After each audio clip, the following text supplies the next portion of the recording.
శాసనసభ్యులు గంగ్లా కమలాకర్ గారి నాయకత్వంలో మేము మాతో పాటు మాజీ శాసనసభ్యులు మాజీ ఎమ్మెల్సీలు మా పార్టీ అధ్యక్షులు బీఆర్ఎస్ పార్టీ కుటుంబ సభ్యులు అందరం కూడా ఇవాళ చాలా సీరియస్గా తీసుకొని ఇవాళ ఏదైతే నా హుజురాబాద్ నియోజకవర్గంలో జమ్మికుంట మండలంలో తణుగుల దగ్గర ఉన్న చెక్ డ్యాంని ఇలా దుండగులు బాంబులు పెట్టి బ్లాస్ట్ చేసిన దాని విషయంలో ఇవాళ కలెక్టర్ గారికి వచ్చి మేము రిప్రజెంటేషన్ ఇవ్వడం జరుగుతూ ఉంది.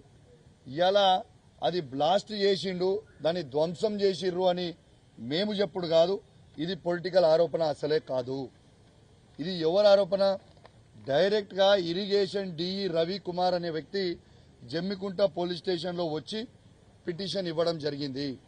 ఈ చెక్ డ్యామ్ని బ్లాస్ట్ చేసిర్రు, దీని దుండగులని వెంటనే పట్టుకొని అరెస్ట్ చేయండి అని డిఈ గారు ఇచ్చిండ్రు. ఇది మేము ఇచ్చింది కాదు, మేము చేసింది కాదు. ఇలా డిఈ అంటే ఎవరు? గవర్నమెంట్ అధికారి.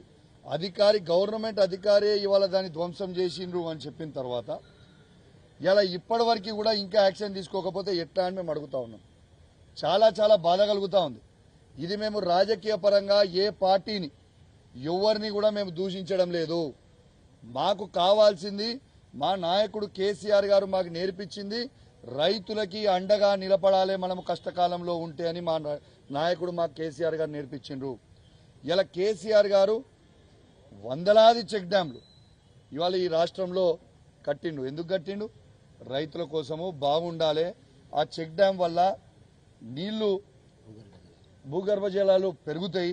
ఇలా ఉన్నదాని కింద రైతులకి లాభమవుతుంది, దాంతో పంట పెరుగుతుంది, దాంతో రైతు ఆర్థికంగా బలపడతాడు అని చాలా గొప్ప ఆలోచనతోని కేసీఆర్ గారు చెక్ డ్యాంలు కట్టడం జరిగింది. కానీ చెక్ డ్యాంలు ఈ విధంగా పేల్చేస్తే దీనికి ఎవరు బాధ్యులు?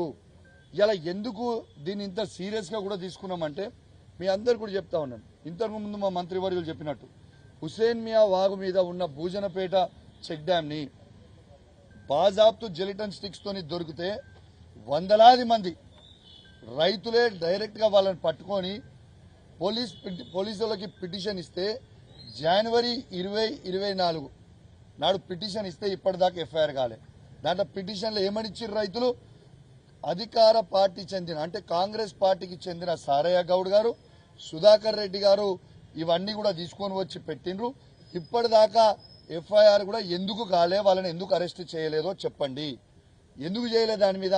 మీరు ఆ రోజు అక్కడ అరెస్ట్ చేసి ఉంటే వాళ్ళని ఇలా తణుగులలో ఈ విధంగా చెక్ డ్యామ్ అయ్యేది కాదు కదా. ఇలా చెక్ డ్యామ్ని ఇలా మీకు మళ్ళీ మీ ద్వారా యావత్ తెలంగాణ ప్రజలందరికీ కూడా వినవడలాగా మళ్ళొక్కసారి మీకు కూడా వీడియో చూపిస్తాం. ఇది మీరు క్లియర్గా చూడండి.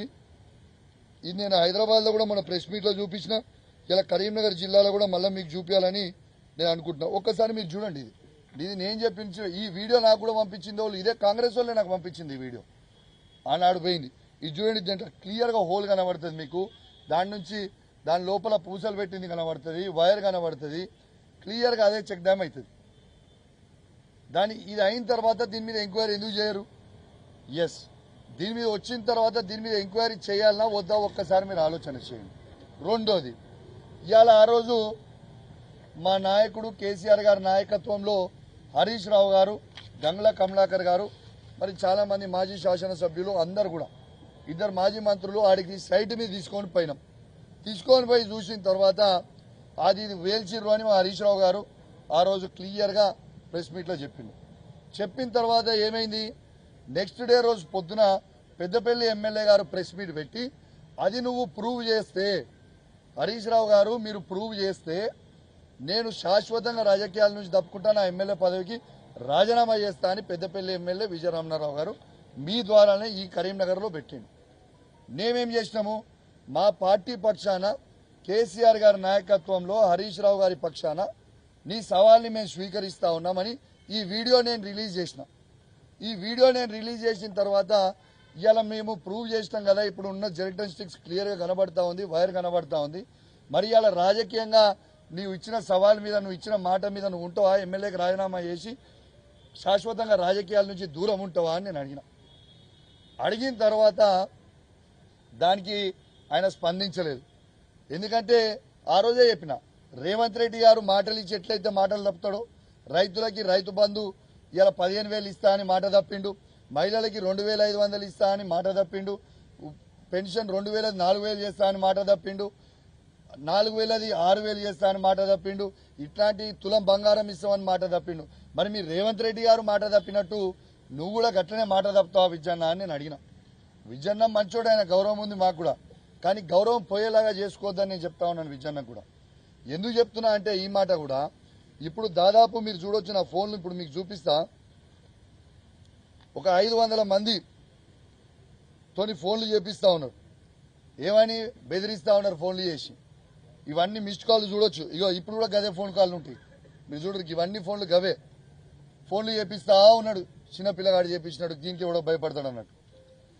విజయన్న నేను నిన్ను అడుగుతా ఉన్నాను, నిన్ను సవాల్ ఎవడు విసిరమన్నాడు? ఎవడైనా రైతులు అడిగిందా నిన్ను? మేము అడిగినామా నీ సవాల్ విసిరమని? సవాల్ నువ్వే విసిరినావు, నీ సవాల్ని మేము స్వీకరించినాం. స్వీకరించి చూపించిన తర్వాత ఇవాళ నీకు జవాబు లేకుండా మీ కాంగ్రెస్ పార్టీ కొందరు బ్రోకర్లతోని ఫోన్లు చేయించి బెదిరిస్తా ఉంటే భయపడేటోడు ఎవడున్నాడు?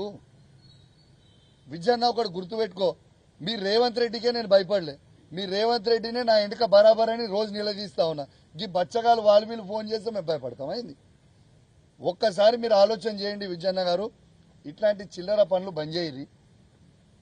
అదే మేము నీకు నువ్వు 55 ఏళ్ళలో 60 ఏళ్ళలో ఉంటావు, ఆ ఏజ్లో నీకే అంత తీటుంటే 40 ఏళ్ళ పిల్లగాని మరి నేను కూడా, మరి నాకెంత తీటుంటుందో ఒక్కసారి ఆలోచన చేసుకో. నువ్వు ఇష్టం ఉన్నట్టు చేయదలుచుకుంటే నా ఇష్టం ఉన్నట్టు నేను కూడా చేస్తాను.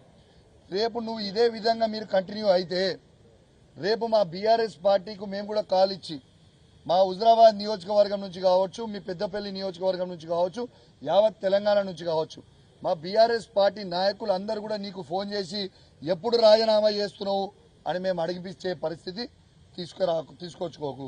ఉందాగా రాజకీయాలు చేయి, ఉందాగా ఉండు. నువ్వు సవాల్ విసిరినావు, నిన్ను ఎక్కడ కూడా నేను పర్సనల్గా విమర్శించలేదు, పర్సనల్గా మాట్లాడలేదు.